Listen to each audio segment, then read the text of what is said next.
Americans all tend to agree on what we want. The problem is the attempt to shoe a middle between a left and a right that don't exist anymore. Even more fundamentally, the problem is continuing to use left and right at all. But though they're stuck in their outdated worldview, they do end up making an unintentional argument for a structural change that could actually make a difference. Actual policies being considered today don't really fit the left versus right mold. Anti vax was a fringe left wing movement until it became a mainstream right wing movement. Free trade fits more on the right than the left. Tariffs more on the left. But now tariffs are right wing while the left pines for free trade. Law and order were traditionally more right, and the right was incensed regarding commutations by Clinton and Obama, but they're now comfortable with Trump pardoning 1,500 people who stormed the Capitol in 2021. Obamacare was modeled after the Republican response to the first draft plans. Typically, something like denying climate change is not right or left. The data are the data, and the solutions tend to have a right or left tinge to them. While the Republicans have been denying the problem, Democrats put forth more market based solutions, which would typically be more rightish. There have been obviously a few left leaning policies, subsidies for sustainable energy, for example. And certainly the left has been more in favor of DEI initiatives. Maybe they went too far, I don't know, but these hardly rise to the level of extreme leftist positions, especially before we've tried to negotiate anything. In fact, if anything, the problem with the Democrats is that they haven't taken a strong enough stance on liberal issues. Income redistribution, support for labor, support for social programs. These are all left leaning things, but the Democrats did nothing on any of these issues under Obama and Biden. Most of the accusations of extreme liberalism are just made up. When I went and asked for examples, I got things like unfettered illegal immigration that nobody wants, preference for immigrants over citizens, which is just pretend, hatred of everything from the military to life itself, endorsing extreme violence, really the left, and socialist policies, which itself is interesting. It's a perfect example of how the way we describe things and the way we use words are so important. The New York Times says Americans don't like socialism, but Americans don't know what socialism means. Socialism is the state owning means of production. Collecting money and spending it on programs is government.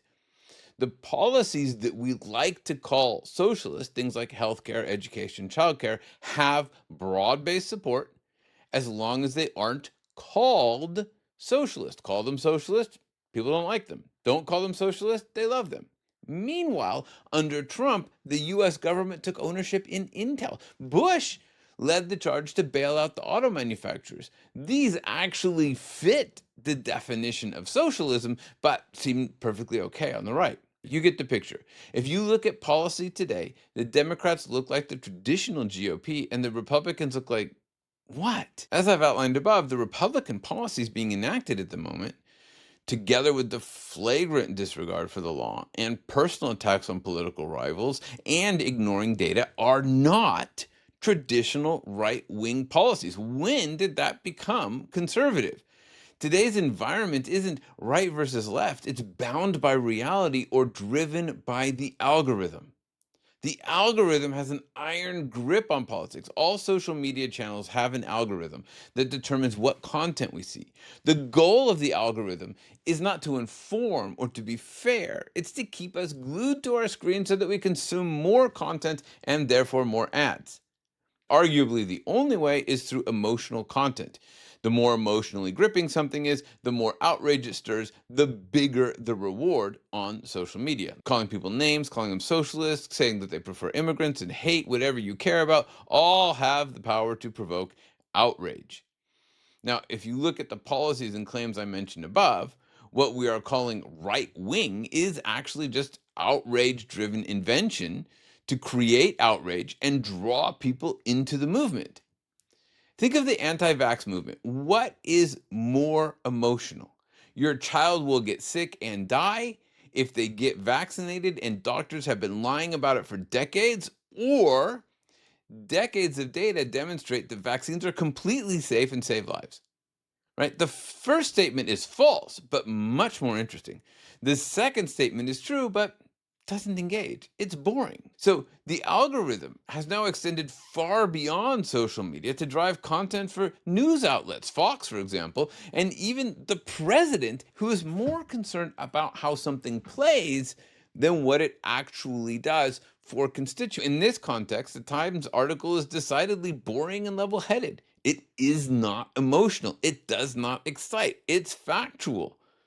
So nobody's going to pay attention. But it's also just wrong because it falls into the trap of believing that math describes politics and drives people to action, but it doesn't. However, what the article does get very right is what they call the center, which now rejects both parties.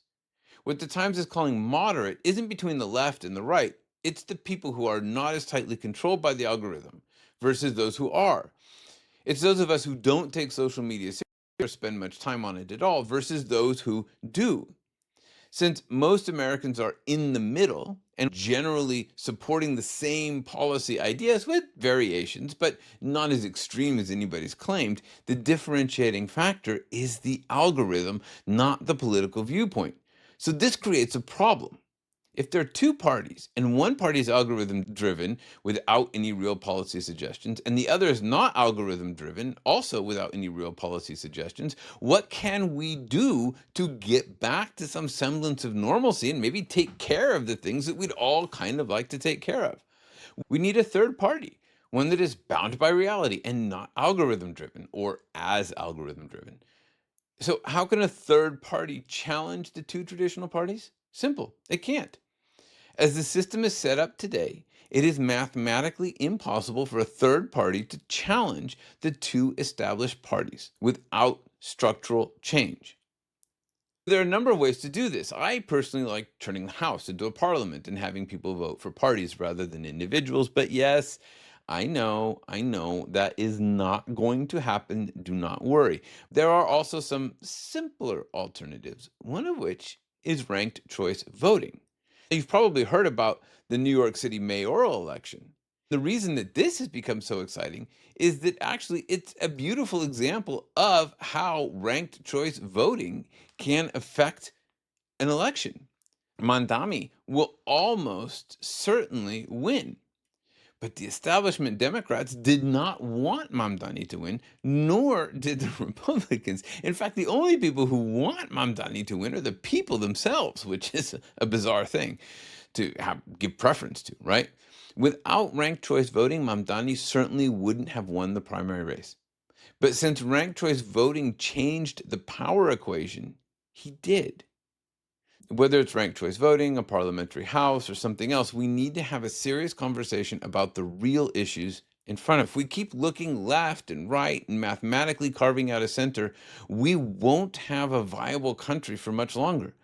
Outrage driven insanity will eventually hit a very painful wall. But if we see who is wielding that power and how the systems are set up, one way or the other, I think we have a fighting chance. I hope so. Anyway.